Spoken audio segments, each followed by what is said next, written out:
నరకకూడదు, వృక్షములను పెంచాలి. వృక్షములు మనకు ఎన్నో ఇస్తాయి.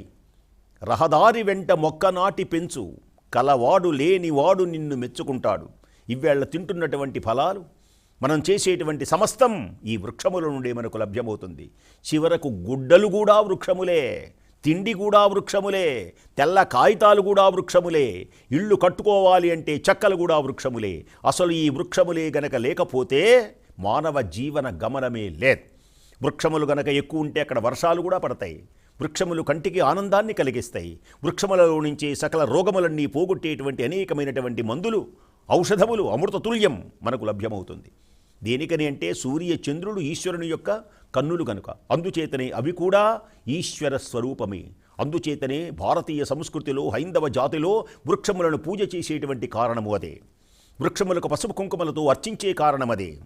ప్రతి వృక్షం దేవతా వృక్షంగా భావించేటువంటి కొన్ని వృక్షాలు ఉన్నాయి. అందుచేతనే సంపదను కలిగించాలి అంటే బిల్వ వృక్షం, బిల్వ వృక్షముతో సమానమైనటువంటిది లేదు కనుకనే త్రిదళం త్రిగుణాకారం త్రినేత్రంచ త్రియాయుషం త్రిజన్మ పాప సంహారం ఏక బిల్వం శివార్పణం. విష్ణుమూర్తో అశ్వత్థ వృక్షమును నేను అంటాడు. అలాగే మారేడు, నేరేడు, అలాగే జమ్మి వృక్షము మీదనే ధర్మశాస్త్ర ప్రకారం పాండవులు తమ యొక్క ఆయుధములను దాచింది. విజయదశమి జయ హో జయ హో, జయీ భవ విజయీ భవ దిగ్విజయీ భవ. నారాయణుడు కూడా స్మరిస్తారు. దాని పేరే దసరా పండుగ అంటారు, విజయదశమి అంటారు. తరసింహాసనమయీ నభంబు గొడుగై తద్దేవతల్ భృత్యులై పరమామ్నాయము నెల్లవంది గణమై బ్రహ్మాండమాకారమై సిరిభార్యామణియై విరించి కొడుకై శ్రీగంగ సత్పుత్రియై వరుసన్నీ ఘనరాజసంబు నిజమై వర్ధిల్లు నారాయణ.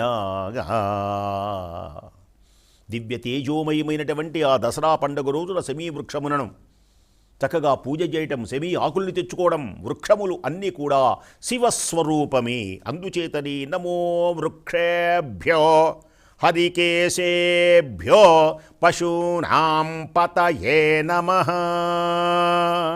ఆ వృక్షాల పత్రాలన్నీ శివకేశాలు. శివుని యొక్క కేశములు ఏమిటి అంటే ఆ వృక్షములలో ఉన్నటువంటి ఆకులు ఉన్నవే, ఆ ఆకులే శివుని యొక్క కేశాలు. ఆ స్వామికి నేను సాష్టాంగ నమస్కారము చేయుచున్నాను. ఆ పరమశివుడే పశుపతి. జీవులన్నీ పశువులే, ఈ జీవులన్నీ పశువులే. ఈ పశువులకు పతి ఎవరు అంటే ఈశ్వరుడు ఒక్కడే. దేనికని మనం పశువులం?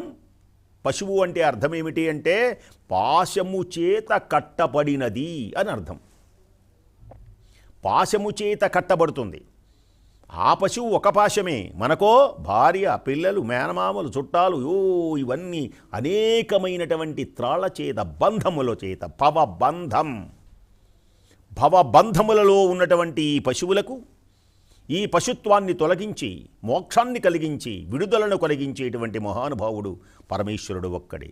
అందుచేతనే ఆయన జీవకోటికి ఆది నాథుడు, దయాహృదయుడైనటువంటి పరిపాలకుడు ఆయన. వృషభ వాహనుడు ఆ మహానుభావుడు. పశుపతి, పశువు కూడా వృషభం, ధర్మం. దానికి కూడా మహానుభావుడు అధిపతి అయి ఆ వాహనములన్నిటికీ సమస్తమైనటువంటి వృషభ వాహనముడు అయినటువంటి ఈశ్వరునికి నేను నమస్కరించుచున్నాను. అలాంటి ఈశ్వర విశ్వరూపం అంటే అదే అర్థం. సమస్తమైనటువంటి ఈ ప్రకృతిలో ఉన్నటువంటి సమస్త వృక్షజాలాలు అన్నీ కూడా ఈశ్వరుడవే. అంతేకాదు ఆ ఈశ్వర విశ్వరూపంలో ఇంకా ఎలాంటిది ఆ విశ్వరూపం? ఓం నమః సస్పింజరాయ త్విషీమతే పథీనాం పతయే నమః. వేదం పలుకుతుంది సస్పింజరాయ త్విషీమతే పథీనాం పతయే నమః. సస్పింజరాయ, సస్పింజరాయ అంటే పచ్చని లేత చిగుళ్ళ వంటి పింజర వర్ణం అంటారు దాన్ని.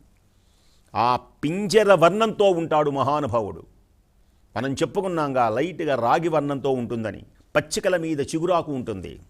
ఆ చిగురాకు సొగసులు ఎంత బాగుంటాయి. ఆ చిగురుటాకులు, ఆ చిగురుటాకులతో సస్పింజరము అంటే పింజర వర్ణం. ధీమంతుడైనటువంటి అలాంటి రుద్రుడు మహానుభావుడు. త్విషీమతే, అలాంటి మహానుభావుడికి నమస్కారం. పథీనాం, పథీనాం అంటే బాటసారులు ఉన్నారే, నడిచేటువంటి నడక, జీవితపు నడక. ఈ జీవితము, ఈ నడక ఎటు వెళ్ళాలో, ఎటో గమ్యం, ఎటు వెళ్ళాలి, ఏ వైపు పయనించాలి ఈ జీవితపు నడక, ఈ జీవితమునకు పరమార్థము ఏది, ఈ జీవితమునకు పరాకాష్ఠ ఏది, ఈ జీవిత గమనము ఎటు నడవాలి, ఇలాంటి పుణ్య దివ్య మహోన్నతమైనటువంటి విశేషములతో ఉన్నటువంటి మార్గమును చూపించి పథీనాం, పతి పాలకుడైనటువంటి వ్యక్తి